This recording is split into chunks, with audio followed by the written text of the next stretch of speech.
इसलिए साथियों, round table conference में जब बाबा साहब आंबेडकर सफल हुए, मौलाना शौकत अली के मदद की वजह से जब सफल हुए, तो गांधी ने 20 सितंबर 1932 को अंग्रेजों ने अधिकार दिए, गांधी ने उसके विरोध में उपवास किया और उपवास करके वो अधिकार छीन लिया। 24 सितंबर 1932 को पुना पैक्ट हुआ, सेपरेट इलेक्टोरेट का अधिकार समाप्त किया, गांधी की वजह से समाप्त हुआ। और हम लोगों को जॉइंट इलेक्टोरेट गांधी ने लागू किया, पहले शेड्यूल कास्ट को लागू किया, बाद में आदिवासियों को लागू किया। आदिवासियों को लागू करने की वजह थी, और वो वजह ये थी कि आदिवासियों को संविधान में बाबा साहब आंबेडकर के द्वारा 5वीं और 6ठी अनुसूची का अधिकार दिया गया था। ये 5वीं और 6ठी अनुसूची का जो अधिकार है, ये इतना बड़ा अधिकार है, संविधान में आदिवासियों को दिया हुआ विशेषाधिकार है। इसमें ये लिखा हुआ है, लिखित है कि अगर देश की पार्लियामेंट, जिसे संविधान ने सार्वभौम सॉवरेन घोषित किया है, यानी सॉवरेन का मतलब होता है उसके ऊपर किसी का कोई नियंत्रण नहीं, वो सॉवरेन संसद को अगर वो कोई भी कानून पास करती है, सारे देश भर में लागू होता है। मगर संविधान में ये प्रावधान है, आदिवासी इलाके में संसद ने पास किया हुआ कानून भी आदिवासी लोगों के सहमति के बगैर लागू नहीं होगा। यदि लागू करना चाहती है सरकार संसद का कानून, तो आदिवासियों के सहमति से, एडवाइजरी बोर्ड जो आदिवासियों का है उसके सहमति से लागू होगा। इसका मतलब है आदिवासी अपने इलाके के खुद मुख्तियार लोग हैं। इस 5वीं और 6ठी अनुसूची ने आदिवासियों को खुद मुख्तियार आजाद घोषित किया था। ये उसके आजादी का प्रोविजन है। बहुत सारे आदिवासी लोगों को समझ में नहीं आता। ये आजादी समाप्त करने के लिए गांधी और नेहरू ने पाकिस्तान बनाने के बाद शेड्यूल कास्ट को जो जॉइंट इलेक्टोरेट लागू किया, वही जॉइंट इलेक्टोरेट उन्होंने आदिवासियों को भी लागू किया। आज 131 मेंबर पार्लियामेंट, 1250 से ज्यादा एमएलए शेड्यूल कास्ट और शेड्यूल ट्राइब के चुनकर जाते हैं। बाबा साहब आंबेडकर ने कहा, ये चुनकर जाने वाले जो एमएलए और एमपी है, ये एमएलए और एमपी क्या है? उन्होंने लिखा, उन्होंने 3 किताबें लिखी, what Gandhi and Congress have done to untouchable, अंग्रेजी में। दूसरा किताब लिखा, Gandhi and emancipation of untouchable. तीसरा किताब लिखा, स्टेट्स एंड माइनॉरिटीज। ये 3 किताबों में ये बात उन्होंने लिख कर रखी है, दस्तावेजी एविडेंस है। लिखा, ये पूना पैक्ट ने, गांधी ने जो हमारा अधिकार छीना, उसने 131 मेंबर पार्लियामेंट और 1250 से जो एमएलए चुनकर जाते हैं, इनको उन्होंने tool of the caste Hindu, इस स्वर्ण हिंदुओं का औजार बनाया, हथियार बनाया। वो हथियार वो समय समय पर हमारे ही लोगों के खिलाफ इस्तेमाल करते हैं। दूसरा कहा, stooge of the caste Hindu. Stooge का मतलब होता है पिट्ठू, पिछलग्गू, चमचा। ये भी बाबा साहब आंबेडकर ने कहा। तीसरा शब्द कहा, agent of the caste Hindu. Agent का शुद्ध हिंदी में अर्थ होता है मध्यस्थ, और देशी हिंदी में अर्थ होता है दलाल और भड़ुआ।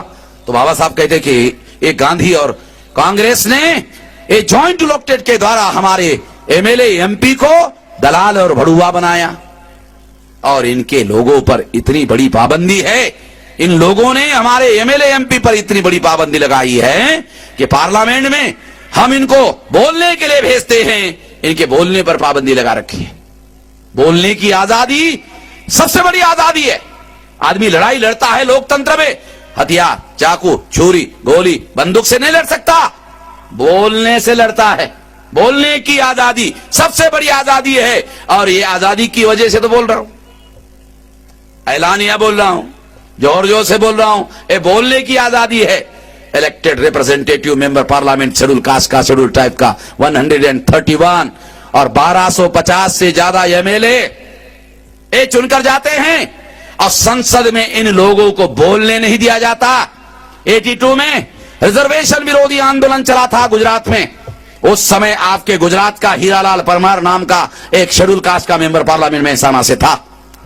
उसने संसद में बोलने की कोशिश की, वो एक कांग्रेस का मेंबर पार्लियामेंट था। इंदिरा गांधी ने उसको दूसरे दिन पार्टी के प्राइमरी मेंबरशिप से निकाल दिया और कहा, तुमको बोलने के लिए हमने टिकट दिया था, चुप रहने के लिए टिकट दिया था, है? तेरे को हमने बोलने के लिए टिकट दिया था, चुप रहने का टिकट दिया था, तूने बोलने की कोशिश की, उसको पार्टी से निकाल दिया और दूसरे लोगों को सबक सिखाया। आइंदा ध्यान रखना, यदि किसी शेड्यूल कास्ट शेड्यूल ट्राइब के मेंबर पार्लियामेंट ने बोलने की कोशिश की तो उसका हश्र हीरालाल परमार की तरह होगा। हीरालाल परमार के बाद किसी ने बोलने की जरूरत ही नहीं की, बोलती बंद हो गई।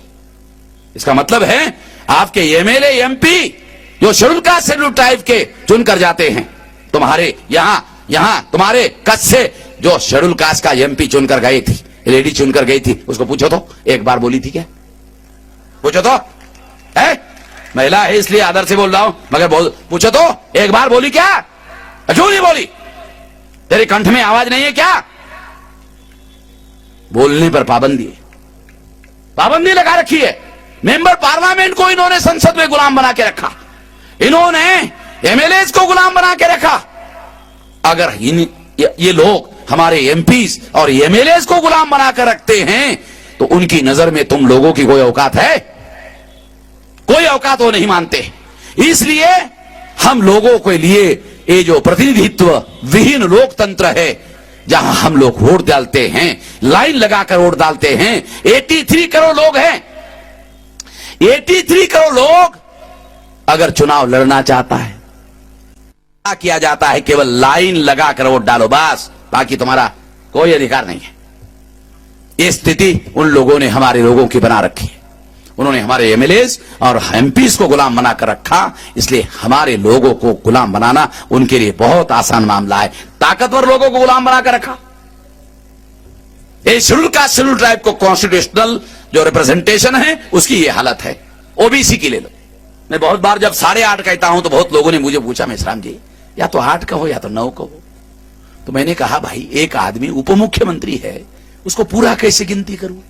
उप मुख्यमंत्री है तो आधा ही ना गिनूंगा, इसलिए 8.5 मुख्यमंत्री ओबीसी के। अगर 8.5 मुख्यमंत्री ओबीसी के थे, किसी मुख्यमंत्री ने जो अपने मंत्रिमंडल का मुखिया होता है, अपने मंत्रिमंडल में रेजोल्यूशन तक पास नहीं किया कि जाति आधारित गिनती होनी चाहिए। किसी भी मुख्यमंत्री ने प्रधानमंत्री को चिट्ठी नहीं लिखी, प्लानिंग कमीशन को चिट्ठी नहीं लिखी, सेंसस कमीशन को, जनगणना कमिश्नर को चिट्ठी नहीं लिखी, अखबार में बयान तक नहीं दिया। गुजरात के बैकवर्ड क्लासेस के लोग और सारे देश भर के लोग, जो आरएसएस के लोग कह रहे हैं कि नरेंद्र मोदी बहुत ताकतवर मुख्यमंत्री है। पूछो तो, किया क्या तूने? है जाति आधारित गिनती किया? चुनाव, विधानसभा के चुनाव के पहले नरेंद्र मोदी ने अहमदाबाद में मीटिंग बुलाया ओबीसी के लोगों की,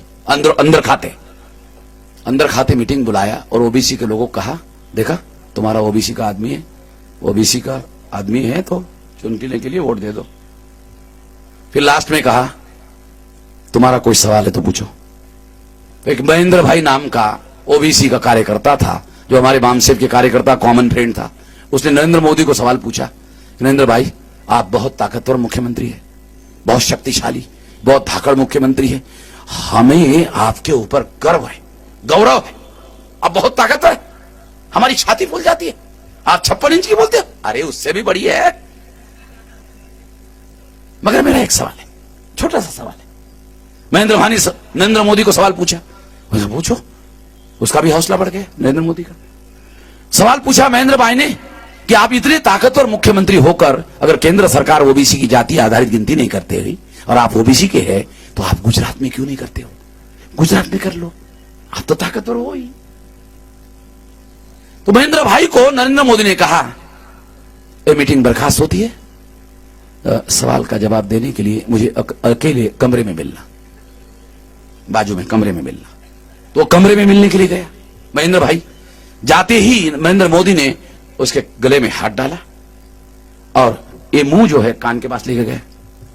तुम तो कहते हो कि मैं बहुत धाकड़ मुख्यमंत्री हूं, ताकतवर मुख्यमंत्री हूं, शक्तिशाली मुख्यमंत्री हूं, और मुझे मुख्यमंत्री पद से हटाना चाहते हो?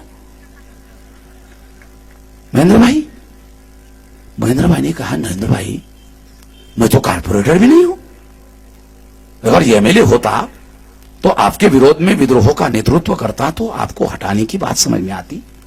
मैं तो कारपोरेटर भी नहीं हूं, मैं आपको कैसे हटाता भाई, कैसे हटा सकता?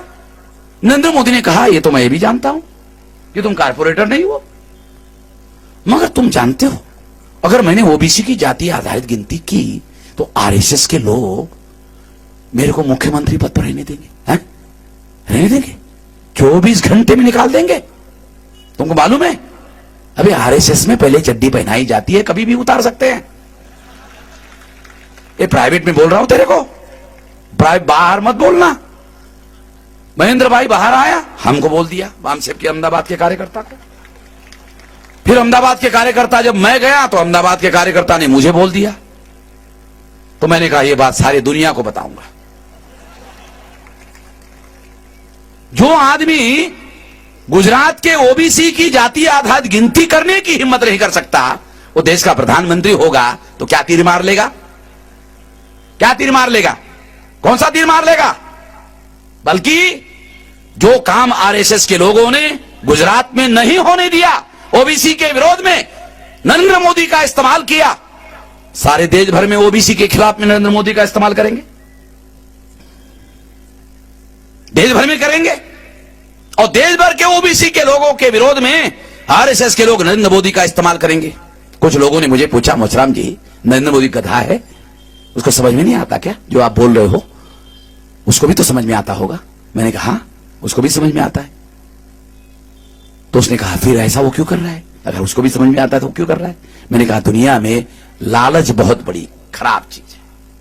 जो लालच जो है ये बहुत खराब चीज है। आरएसएस के लोग नरेंद्र मोदी को प्रधानमंत्री बनाने का आश्वासन दे रहे, हवा भर रहे। नरेंद्र भाई तेरे को पीएम बनाएंगे, पीएम बनाएंगे, पीएम बनाएंगे, पीएम बनाएंगे।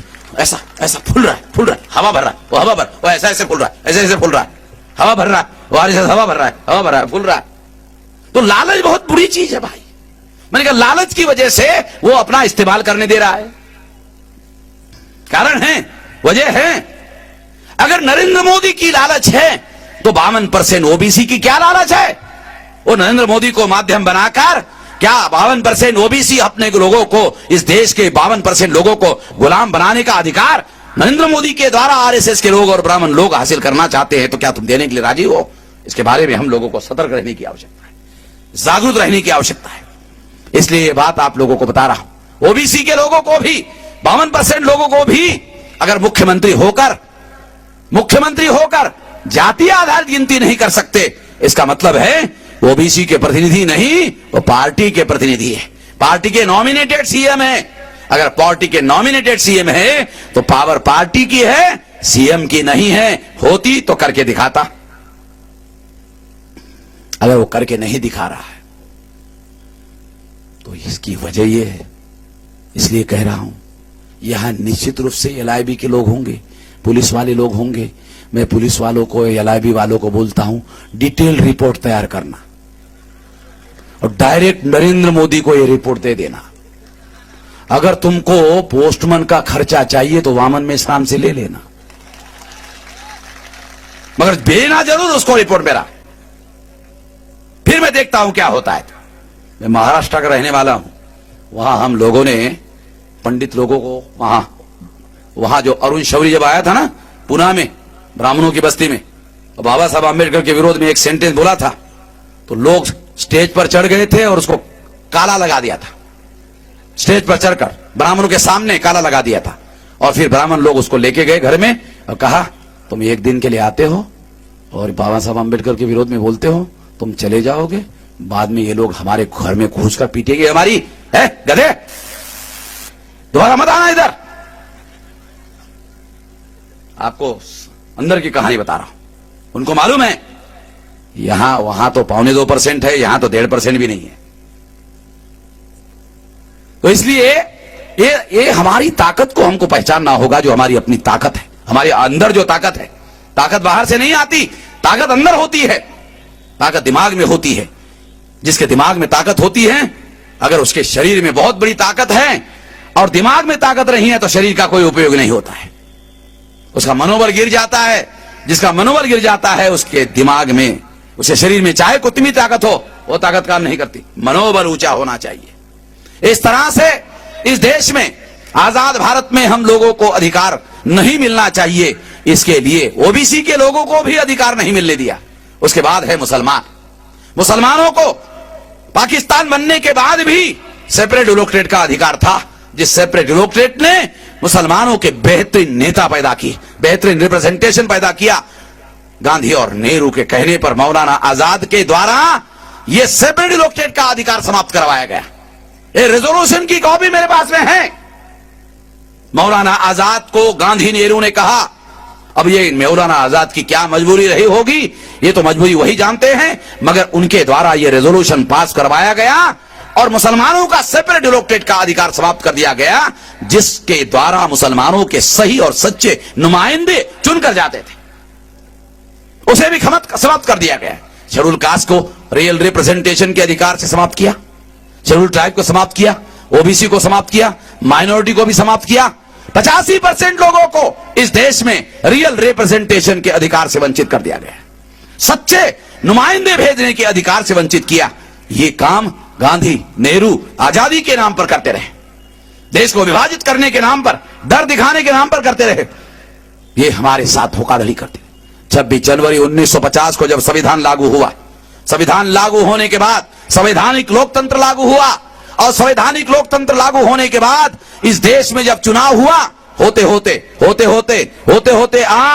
आज के तारीख की बात मैं आप लोगों को बता रहा हूं, बहुत अहम बात, क्योंकि जो आप सब्जेक्ट लिखा है उसके आधार पर बता रहा हूं कि आज के तारीख में 3.5% ब्राह्मण हैं, 4 नेशनल लेवल की पार्टियां हैं।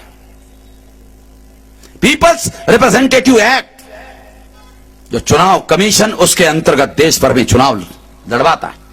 ये सुप्रीम कोर्ट के लॉयर है राजा साहब, ये भली बातें जानते हैं, दूसरे लोगों को समझ में नहीं आएगा। पीपल्स रिप्रेजेंटेटिव एक्ट, जिसके अंतर्गत 4% वोट जिस पार्टी को एक स्टेट में मिलेंगे, वो पार्टी स्टेट लेवल पर रिकॉग्नाइज होगी। मगर ब्राह्मणों की तो संख्या 3.5% है ऑल इंडिया में, उसकी तो एक स्टेट में भी पार्टी रिकॉग्नाइज नहीं हो सकती।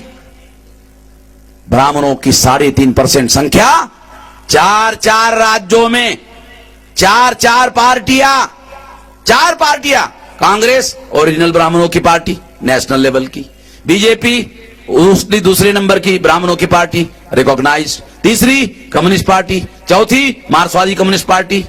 एक तो श्रीपाद अमरू डांगे नाम का ब्राह्मण था, उसने बनाया, और नमूद्रीपाद ने मार्क्सवादी कम्युनिस्ट बनाया, ये भी ब्राह्मण था। इसका मतलब यह है 4 नेशनल लेवल की पार्टियां एक नहीं हो सकती, 4 नेशनल लेवल की पार्टियां ब्राह्मणों की है। हमारे लोगों को यह बात समझ में नहीं आती, ये फंडामेंटल बात बता रहा हूं। और फिर ये 3.5% लोग 85% लोगों को टिकट बांटते हैं, समझे प्रजा साहब? ये 85% लोगों को 3.5% लोग 85% को टिकट बांटते हैं। बड़ी साली अजीब किस्म की बात। 85% लोगों ने पार्टी बनाकर टिकट बांटना चाहिए था, 3.5% लोग 4 नेशनल लेवल की पार्टियां और 85% लोगों को टिकट बांटते हैं। 85% लोग 3.5% ब्राह्मणों के पास टिकट मांगने के लिए जाते हैं। 3.5% ब्राह्मणों के पास हमारे लोग 85% लोग टिकट मांगने के लिए जाते हैं। हमारे लोगों को उन्होंने मांगने वाला बना के रखा। मांगने वालों को हमारे महाराष्ट्र में भिखारी कहते हैं। तुम्हारे गुजरात में क्या कहते हो भाई? है भाई साहब, भिखारी कहते हैं? अच्छा, एक जैसा ही है, एक जैसा ही है। हमारे महाराष्ट्र में मांगने वाले को भिखारी कहते हैं। और ये भी जो मांगने वाले हैं वो भिखारी हैं, और वो आप लोग भिखारियों को नेता कहते हो। एमएलए लेवल का भिखारी, एमपी लेवल का भिखारी, मिनिस्टर लेवल का भिखारी। एक तो गुजरात में नरेंद्र मोदी ने एक को मुख्यमंत्री बनाया था, एक शेड्यूल कास्ट को, उसका नाम मुझे याद नहीं आ रहा, वो मिनिस्टर फकीर भाई वाघेला। तो 8-10 कार्यकर्ताओं का एक डेलीगेशन मेरे पास आया और कहने लगा, मिश्राम जी, हम फकीर भाई वाघेला के पास गए थे कि आप समाज कल्याण मंत्री हो, तो आप ये काम हमारा कर देना। तो समाज कल्याण मंत्री फकीर भाई वाघेला ने उनको कहा कि ये तो फाइनेंस मिनिस्ट्री में भेजना पड़ेगा। फिर दूसरा प्रस्ताव रखा तो कहा कि ये तो मुख्यमंत्री के पास भेजना पड़ेगा। तो हमारे लोगों को गुस्सा आया, उन्होंने फकीर भाई को कहा कि जब सारी चीजें दूसरे लोगों के पास ही भेजना है तो तुम्हारे पास में जब कोई अधिकार ही नहीं तो तुम मंत्री काहे के हो, इस्तीफा दो। तो फकीर भाई ने कहा जब तुमने मुझे एमएलए नहीं बनाया, जब तुमने मुझे एमपी मिनिस्टर नहीं बनाया, तो मैं इस्तीफा क्यों दूं? तो उन लोगों ने आकर मुझे बताया कि हमने मिनिस्टर को ऐसा कहा, शेड्यूल कास्ट के लोगों ने मुझे आकर कहा कि हमने फकीर भाई को ऐसा कहा। मैंने वो 8 लोगों को कहा तुम गधे लोग हो। हम गधे कैसे? मैंने कहा तुम फकीर भाई खुद ही साला फकीर आदमी है। अबे वो फकीर खुद है, वो फकीर मांगने वाला होता है, तुम उसके पास मांगने के लिए तुम्हारे जैसे गधे लोग हैं? कोई गधेपन की भी सारी हद होनी चाहिए। फकीरों के पास मांगने के लिए इतनी अकल नहीं तुम लोगों के पास में।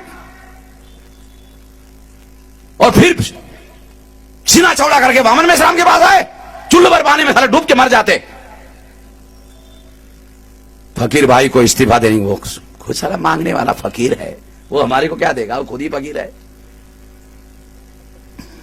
साथियों, हमारी जो स्थिति है, परिस्थिति है, ये पार्टी 3.5% ब्राह्मणों की जो पार्टियां हैं, उन पार्टियों के लोगों को हमारे 85% लोग टिकट मांगते हैं, फिर वो टिकट देते हैं, देकर इनके ऊपर रहम करते हैं, और फिर आप लोग जो मांगने वाले भिखारी हैं उन लोगों को वोट देते हो। जब उन लोगों को आप वोट देते हो, भिखारियों को वोट देते हो, मगर भिखारियों को नेता मानकर वोट देते हो, जब भिखारियों को वोट देते हो तो जो भिखारी साली अपनी समस्या का समाधान नहीं कर सकता, तुम्हारी समस्या का समाधान कर लेगा? है? कैसे कर लेगा? कैसे करेगा? वो तो आपकी समस्या का समाधान नहीं कर सकता। तो समाधान आप लोग 67 साल से ये लगा कि हम वोट दे रहे, वोट दे रहे, वोट दे रहे, वोट दे रहे, मगर हमारी समस्या का समाधान नहीं हो रहा है। कैसे होगा? उन लोगों की पार्टियां है, उन लोगों ने पार्टियां बनाई, उन लोगों ने अपने हितों के लिए पार्टियां बनाई, तुम्हारे हितों के लिए पार्टियां नहीं बनाई, तुम्हारे फायदे के लिए नहीं बनाई। तुम्हारे हजारों सालों के दुश्मन है, हजारों सालों के दुश्मनों ने 4 नेशनल लेवल की पार्टियां बनाई। वो हजारों सालों के जो दुश्मन हैं तुम्हारे, वो तुम्हारा कल्याण करने का काम करेंगे, तुम्हारा फायदा करने का काम करेंगे, तुम्हारा विकास करने का काम करेंगे। कैसे करेंगे? जो तुम्हारे विरोध में हजारों सालों से साजिश कर रहे हैं, वो कैसे कर सकते? बिल्कुल नहीं कर सकते। इसलिए साथियों, तुम लोगों ने आज तक अपने दुश्मनों को वोट देते आए हो, अपने दुश्मनों को वोट देते आए हो, इसलिए तुम्हारी समस्याओं का समाधान नहीं हुआ। आगे भी तुम दुश्मनों को वोट देते रहोगे, तुम्हारी समस्या का कोई समाधान होने वाला नहीं है। Schedule caste, schedule tribe, OBC के लोगों को कह रहा हूं कि तुम दुश्मनों को, तुम्हारे अपने दुश्मनों को तुम वोट देते आ रहे हो, कैसे समाधान होगा? और फिर मुसलमानों को मैं कहता हूं, मुसलमानों को मेरा कहना है कि तुम जालिमों को वोट देते आए हो। तुम्हारी टर्मिनोलॉजी में, कुरान की भाषा में तुमको समझाता हूं कि अल्लाह ताला ने तुम लोगों को आदेश दिया, मजलूमों के समर्थन में खड़े हो जाओ, और मजलूम पर होने वाला अन्याय ताकत से रोको। अगर ताकत से नहीं रोक सकते तो जबान से रोको, जोरदार तरीके से रोको, और अगर जबान से भी नहीं रोक सकते तो मन ही मन कहो कि जो हो रहा है वो गलत हो रहा है। मगर ऐसा करने की बजाय मुसलमानों ने पिछले 67 साल में 57 साल तक कांग्रेस को दिल्ली के गद्दी पर पहुंचाया। कांग्रेस ब्राह्मणों की संस्था है, संगठन है, और कांग्रेस ब्राह्मणों का संगठन है, तो ब्राह्मण इस देश में सबसे बड़े जालिम लोग हैं। जालिमों को तुम लोगों ने दिल्ली के गद्दी पर पहुंचाया, मुसलमानों ने जालिमों को गद्दी पर पहुंचाया। अगर जालिमों को मुसलमानों ने गद्दी पर पहुंचाया तो जालिमों का स्वभाव होता है अन्याय करना, जालिमों का नेचर होता है अन्याय करना। जालिम तो अन्याय करेगा, वो अन्याय कर रहा है, मुसलमानों के साथ भी कर रहा है, हमारे साथ भी कर रहा है। और जालिमों को ताकत देकर, जालिमों को शक्तिशाली बनाकर मुसलमानों ने अल्लाह ताला का जो आदेश है उसका उल्लंघन किया। मेरा यह मानना है, मुझे सोलापुर के मुफ्ती साहब है, उन लोगों ने मुझे कहा ये कुरान में ये आदेश मुसलमानों के लिए ये कि जो सच्चा मोमिन होता है वो दुनिया में इंसाफ कायम करने के लिए उसको लाया गया, और यदि मोमिन को दुनिया में इंसाफ कायम करने के लिए लाया गया तो मोमिन को सबसे पहले ये आइडेंटिफाई करना चाहिए था कि इस देश में कौन लोग हैं जिनके साथ इंसाफ नहीं हो रहा है, किसके साथ नाइंसाफी हो रही है, उसके लिए उसको आइडेंटिफाई करना चाहिए था। और आइडेंटिफाई करके ये लोग हैं और उसको मदद करनी चाहिए थी, उसके समर्थन में खड़ा होना चाहिए था। ये अल्लाह ताला का आदेश है। मुसलमानों को ये काम उन्होंने नहीं किया। ये काम करने की बजाय मुसलमानों ने जालिम को, मैं दावे के साथ बोलता हूं, स्टैंप पेपर पर लिखवा देता हूं, 15% मुसलमान यदि कांग्रेस को वोट ना डाले तो मैं लिखवा देता हूं कि कांग्रेस दिल्ली के गद्दी पर कभी भी नहीं पहुंच सकती। लिखवा देता हूं, कभी भी नहीं पहुंच सकती। मुसलमानों की वजह से 67 साल में से 57 साल तक कांग्रेस मुसलमानों की वजह से गद्दी पर पहुंची, और गद्दी पर मुसलमानों ने पहुंचाया कांग्रेस को। कांग्रेस ने इसके बदले में मुसलमानों के साथ क्या व्यवहार किया? तो सच्चर कमीशन कहता है कि 60 साल में मुसलमानों की हालत शेड्यूल कास्ट से भी बदतर हो गई, और 60 साल में 57 साल कांग्रेस ने राज किया। इसका मतलब है मुसलमानों की जो वर्तमान दुर्दशा है ये कांग्रेस की वजह से है। कांग्रेस ने मुसलमानों का सत्यानाश किया।